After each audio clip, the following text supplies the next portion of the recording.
بسم اللہ الرحمن الرحیم۔ میں ہوں سید وسیم عباس۔ عزیز طلباء السلام علیکم۔ امید ہے کہ آپ خیر و عافیت سے ہوں گے۔ عزیز طلباء، آج کا ہمارا موضوع جماعت نحو کے شامل نصاب اردو کی کتاب کے حصہ نثر کے سبق نمبر 5 نسو اور سلیم کی گفتگو ہے۔ عزیز طلباء، اس سبق کا ایک لیکچر ہو چکا جس میں ہم نے مصنف کا تعارف پڑھا اور اس کے ساتھ ساتھ ہم نے مشکل الفاظ کے معنی دیکھے ہیں۔ آج اس کا دوسرا لیکچر ہے۔ اس لیکچر کے اندر ہم سبق نمبر 5 نسو اور سلیم کی گفتگو، اس کا خلاصہ دیکھیں گے اور پیراگراف کی تشریح دیکھیں گے۔ عزیز طلباء، بنیادی باتیں آپ کے ذہن نشین کر دوں تاکہ تشریح کرتے وقت آپ کو مشکل پیش نہ آئے۔ عزیز طلباء، آپ نے پورے سبق کی تشریح میں یہ بات زیر غور رکھنی ہے کہ ڈپٹی صاحب کے ناموں میں مذہبی رنگ غالب ہے۔ یعنی جب بھی آپ پیراگراف کی تشریح کریں گے تو آپ کو یہ بات ذہن نشین رکھنی ہے کہ اس میں آپ نے تشریح مذہب کے اعتبار سے کرنی ہے تاکہ آپ کی تشریح اچھی ہو سکے۔ دوسری بات آپ نے یہ ذہن نشین رکھنی ہے کہ ناول توبہ النصوح کا مرکزی خیال نصوح ہے۔ یعنی نصوح ایک والد کا کردار ادا کرتا ہے، اپنے گھر والوں کی اصلاح کرتا ہے اور اپنے بیٹے کی اصلاح کرتا ہے اس سبق کے اندر، تو اس کو آپ نے مد نظر رکھنا ہے۔ اور اس کے ساتھ ساتھ ایک اور بات آپ نے ذہن نشین رکھنی ہے کہ بچوں کو اکثر پیراگراف کے اندر پیراگراف کی تشریح میں مسئلہ پیش آتا ہے، تو آپ نے انہی مقاصد تدریس کو مد نظر رکھنا ہے۔ بچے کہتے ہیں کہ سر یہ سبق کہانی کی طرح تھا، کہانی سمجھ آ گئی، مشکل الفاظ بھی یاد ہو گئے، اب اس کی تشریح کرنے میں مسئلہ پیش آ رہا ہے، تشریح ہم سے ہو نہیں رہی ہے، کہانی کی کیا تشریح کی جا سکتی ہے۔ تو عزیز طلباء، مقاصد تدریس کے اندر چند میں باتیں بتاؤں گا، اب انہی باتوں کو دیکھیے گا کہ جو بات جس حصے سے لنک کرتی ہوگی، جس حصے سے تعلق رکھتی ہوگی، آپ نے اس بات کو اس کے ساتھ جوڑ دینا ہے۔ تو شروع کرتے ہیں سبق کی مقاصد تدریس کو۔ مقاصد تدریس کا مطلب ہوتا ہے کہ اس سبق کو پڑھنے کا مقصد کیا ہے۔ تو عزیز طلباء، آپ دیکھیں گے کہ سبق کی ابتدا کے اندر دنیاوی زندگی کے عارضی ہونے کا ذکر کیا گیا ہے۔ پہلا ہے کہ دنیاوی اور اخروی زندگی کے مابین فرق، مابین درمیان، یعنی دنیا کی زندگی یہ انتہائی مختصر ہے اور آخرت کی زندگی یہ طویل ہے، ابدی زندگی ہے، ہمیشہ کے لیے رہنے والی ہے۔ دنیا میں انسان تھوڑی دیر کے لیے آیا ہے، مختصر وقت کے لیے آیا ہے، اور جو اخروی زندگی ہوگی وہ انسان کی ہمیشہ کی زندگی ہوگی، اس میں انسان ہمیشہ ہمیشہ کے لیے رہے گا۔ عزیز طلباء، ایک بڑا مشہور مقولہ ہے عربی کا، الدنیا مزرع الآخرہ، دنیا آخرت کی کھیتی ہے۔ یعنی جو کچھ بھی انسان دنیا میں کرتا ہے قیامت والے دن اسی کو کاٹے گا۔ جو کچھ انسان محنت کرتا ہے، مشقت کرتا ہے، اچھے اعمال کرتا ہے، برے اعمال کرتا ہے، تو ان اچھے اور برے اعمال کا صلہ انسان کو مرنے کے بعد ملے گا۔ سو انسان کو دنیا کے اندر اخروی زندگی کی تیاری کرنی چاہیے، اور انسان اپنے آپ کو تو بہتر بناتا ہے لیکن اپنے گھر والوں کو بہتر نہیں بناتا۔ آپ دیکھیں گے کہ جب نسو اس کو بیماری لاحق ہوتی ہے اور بیماری آنے کی وجہ سے وہ یہ محسوس کرتا ہے کہ اس کی زندگی آخری لمحات پر ہے اور وہ اپنی اصلاح کی کوشش کرتا ہے، اور انسان کی یاد رکھے بیٹا، اپنی اصلاح ہی ضروری نہیں ہوتی، اپنی اصلاح کے ساتھ ساتھ اپنے گھر والوں کی اصلاح بھی ضروری ہے، اپنے بچوں کی اصلاح بھی ضروری ہے، اپنی بیوی کی اصلاح بھی ضروری ہے، ایون کہ جو کوئی بھی انسان کے سامنے غلطی کرتا ہو، انسان کو چاہیے کہ اس کی اصلاح کرے، کیونکہ قرآن مجید کی آیت ہے سورہ تحریم کی، اے ایمان والو اپنے آپ کو اور اپنے اہل و عیال کو جہنم کی آگ سے بچاؤ۔ سو خود بھی بچنا ضروری ہے اور اپنے گھر والوں کو بھی بچانا ضروری ہے۔ آپ اس میں دیکھیں گے کہ اولاد کی تربیت، والدین کی ذمہ داری نسو کیسے اپنے بچوں کی تربیت کرتے ہیں، اس میں آپ دیکھیں گے یہ انبیاء کو بھی فکر لاحق تھی۔ حضرت یعقوب علیہ السلام بھی مرنے سے پہلے اپنے بچوں کو نصیحت کر کر گئے تھے کہ میرے بعد کسی اور کی عبادت نہیں کرنی۔ قرآن مجید کے اندر اس کا ذکر ہے۔ اس میں آپ دیکھیں گے کہ جب والدین اپنے بچوں کی اصلاح کر دیتے ہیں، اس کے بعد جب بچے بڑے ہوتے ہیں تو بڑے ہونے کے بعد ان کے تعلقات کئی لوگوں کے ساتھ ہوتے ہیں۔ کلاس میں جاتے ہیں تو ہم جماعت طلباء کے ساتھ بچوں کے تعلقات بنتے ہیں۔ اسی طریقے سے جب اپنے دوستوں کے ساتھ کھیلتے ہیں تو دوستوں کے ساتھ ان کے تعلقات استوار ہوتے ہیں، مضبوط ہوتے ہیں۔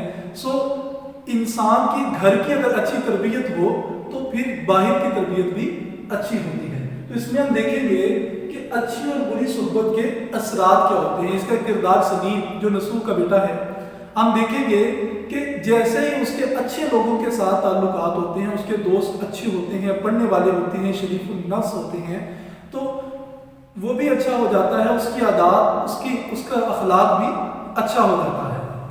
اور مثالی طالب علم کے اندر یہ چیز ہونا بھی چاہیے کہ ایک مثالی طالب علم، اس کے تعلقات اچھے طلباء کے ساتھ ہوتے ہیں اور ان بچوں کے ساتھ تعلقات ہوتے ہیں جو پڑھنے والے ہوتے ہیں۔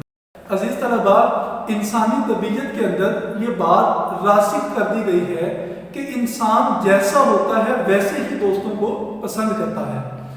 جیسے آپ اگر اس چیز کو دیکھنا ہو تو آپ کسی بھی انسان کی وفات ہو تو آپ اس کے جنازے میں شرکت کریں تو آپ کو معلوم ہوگا کہ اچھے لوگوں کے جنازوں پر اچھے لوگ ہوا کرتے ہیں اور برے لوگوں کے جنازوں پر برے لوگ ہوا کرتے ہیں۔ تو آپ دیکھیں گے کہ اسی فطرت کو مد نظر رکھتے ہوئے جو سلیم ہے، اس کے تعلقات بھی اچھے طلباء کے ساتھ ہوتے ہیں، تبھی جا کر وہ ایک اچھا طالب علم بنتا ہے اور والدین کی عزت کرتا ہے۔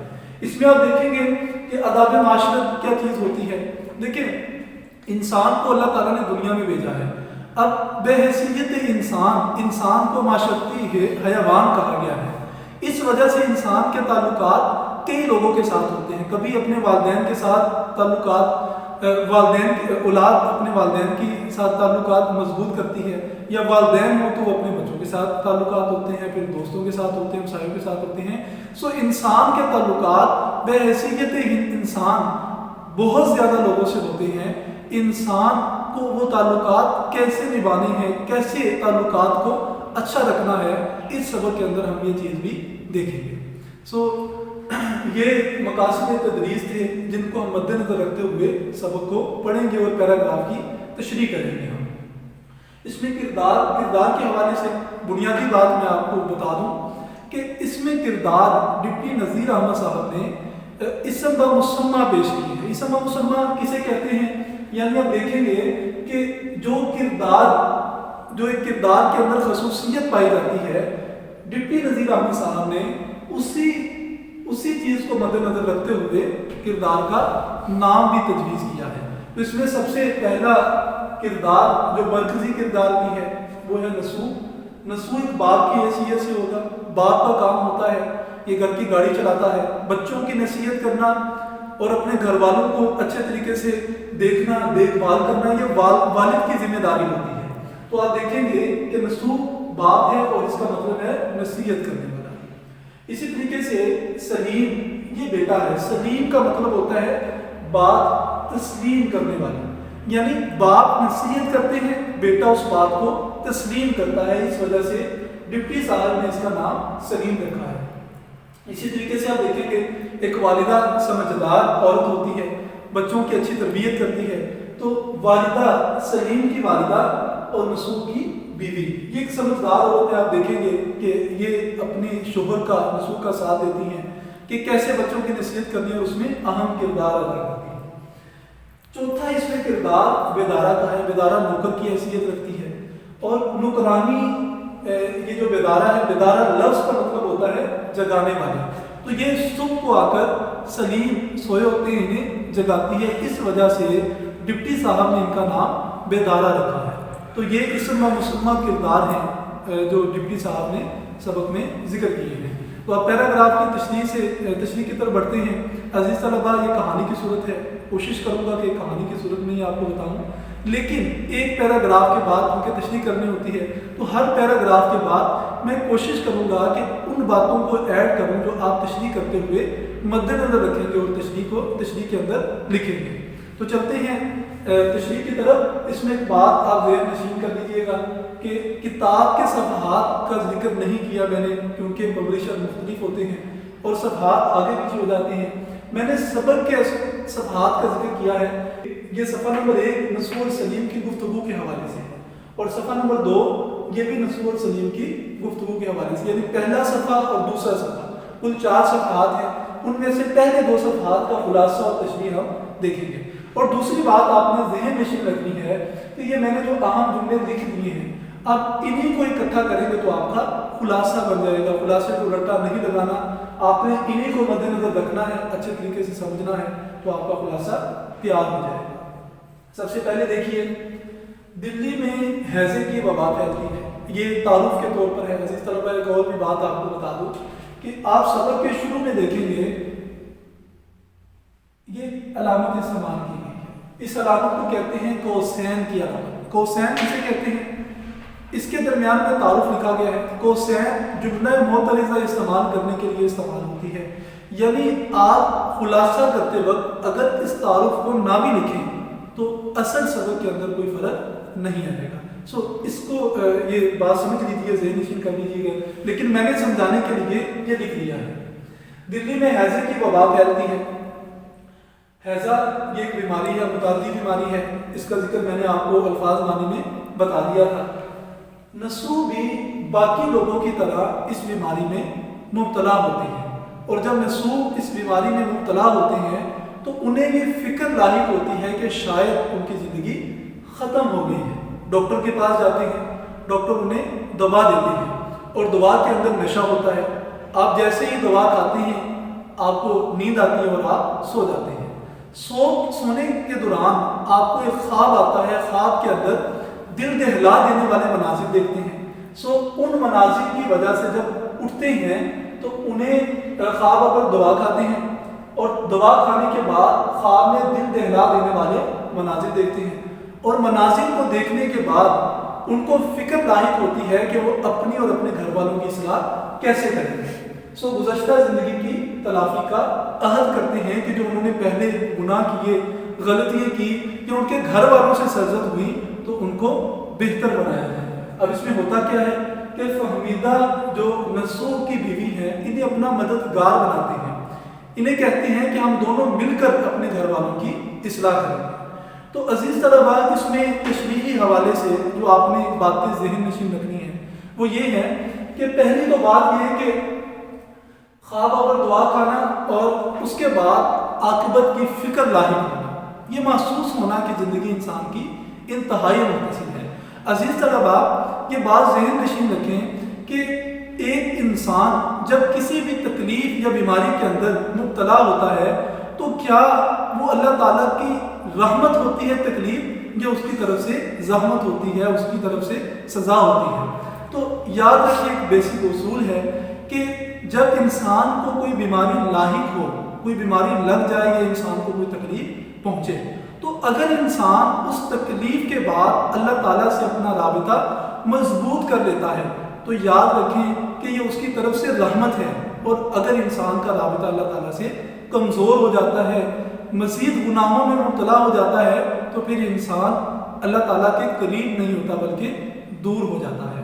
مولانا ظفر علی خان نے اس کی بڑی اچھی ترجمانی کی ہے، ہم دیکھتے ہیں ان کے شعر کے اندر، یا حوالے کے طور پہ لکھیں گے بھی، میری افتادگی بھی میرے حق میں اس کی رحمت تھی کہ گرتے گرتے بھی میں نے لیا دامن ہے تھام اس کا۔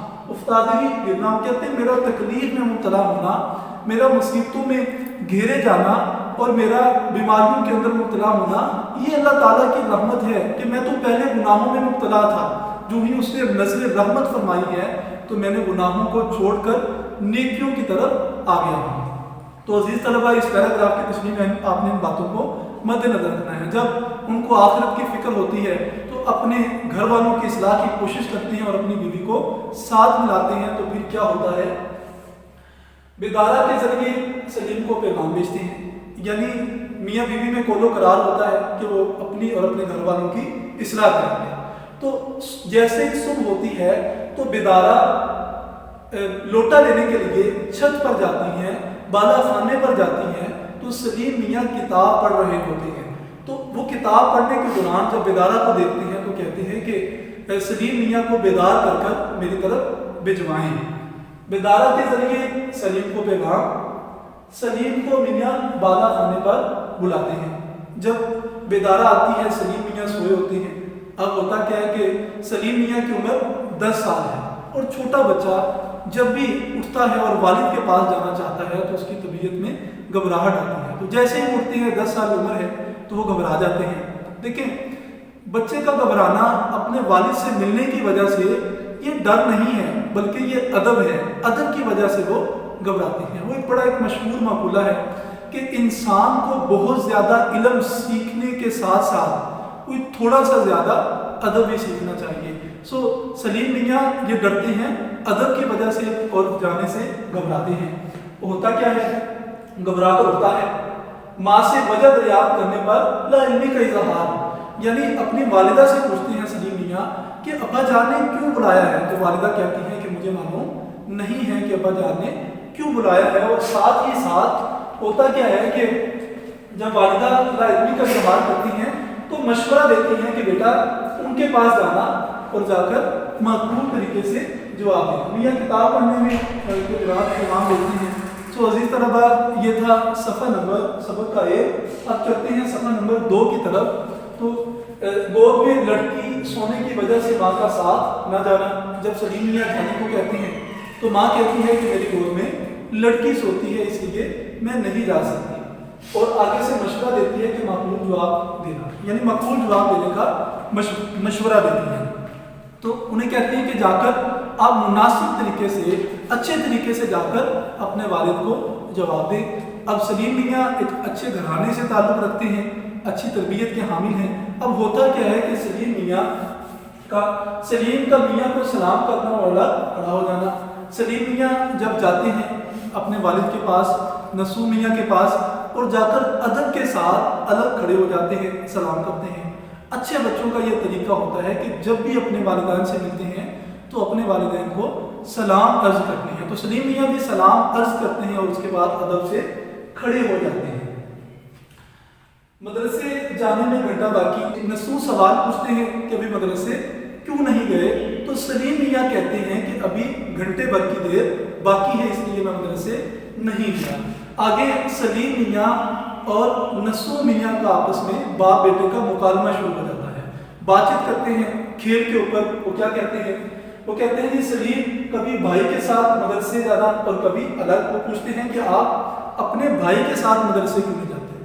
تو کہتے ہیں آپ کو معلوم ہے کہ چند ہی روز بعد امتحانات آنے والے ہیں اور بھائی جان امتحان کی تیاری میں مصروف ہیں. وہ اپنے ہم جماعتوں کے ساتھ امتحان کی تیاری کے لیے ان کے گھر میں جاتے ہیں اور جب میں مدرسے جاتا ہوں تو بھائی جان وہاں پر پہلے موجود ہوتے ہیں اس لیے میں ان کے ساتھ نہیں جاتا. تو سلیم میاں باپ کا وجہ دریافت کرنا, چھوٹے بھائی کا امتحان کی تیاری کے لیے ہم جماعت کے ساتھ جانا, باپ کے گھر میں پڑھنے کی تلقین. باپ کہتے ہیں کہ آپ گھر میں کیوں نہیں پڑھتے, آپ اپنے بھائی کے ساتھ گھر میں پڑھا کریں, کیوں ان کے ساتھ جاتے ہیں. تو وہ بتاتے ہیں کہ بھائی کے پاس گنجفہ اور شطرنج ہونے کی شکایت. وہ کہتے ہیں کہ بھائی کے پاس گنجفہ اور شطرنج ہے. جب بھی ہم پڑھنا شروع کرتے ہیں تو ہمارے سامنے جب گنجفہ اور شطرنج آتی ہے تو پڑھنے کو دل نہیں کرتا. ہماری طبیعت ان کھیلوں کی طرف لہراتی ہے تو ایک یکسوئی اور ایک توجہ جو ہوتی ہے وہ پڑھائی کی طرف نہیں ہو پاتی. باپ کا کھیلنے سے متعلق دریافت کرنا. دیکھیں یہ ایک طریقہ ہے اصلاح کرنے کا. وہ کھیلنے سے متعلق دریافت کرتے ہیں کہ آپ کو گنجفہ کھیلنا شطرنج کھیلنا آتی ہوگی. وہ کھیلنے سے متعلق دریافت کرتے ہیں اور کہتے ہیں کہ تم شطرنج کھیلنے جانتے ہو اور تمہاری طبیعت بھی اس پر کافی لہراتی ہے. تو وہ کہتے ہیں کہ میں پہلے کھیلتا تھا لیکن اب میں نے کھیلنا چھوڑ دی ہے اور اس کی وجہ یہ ہے کہ مجھے کوئی بھی کھیل اب اچھا نہیں لگتا. تو عزیز طلبہ یہ تھے صفحہ نمبر 1 اور صفحہ نمبر 2 کے اہم نکات جو آج ہم نے سیکھے. عزیز طلبہ مرکزی بات اس میں یہ یاد رکھیے گا کہ اولاد کی تربیت یہ والدین کی بہت بڑی ذمہ داری ہوتی ہے, کیونکہ والدین اولاد کو جو سب سے اچھی چیز دیتے ہیں وہ اچھی تربیت ہے. حدیث مبارکہ میں آتا ہے. والدین کو چاہیے کہ وہ اپنے بچوں کی اچھی تربیت کریں اور اولاد کو چاہیے کہ والدین بچوں کو اگر اچھا کرنا چاہتے ہیں تو وہ بھی اچھا ہو جائیں. تو عزیز طلبہ امید ہے کہ آپ کو لیکچر سمجھ آ چکا ہوگا. تو اگلے لیکچر کے اندر ہم سبق کا باقی حصہ دیکھیں گے۔ خدا حافظ۔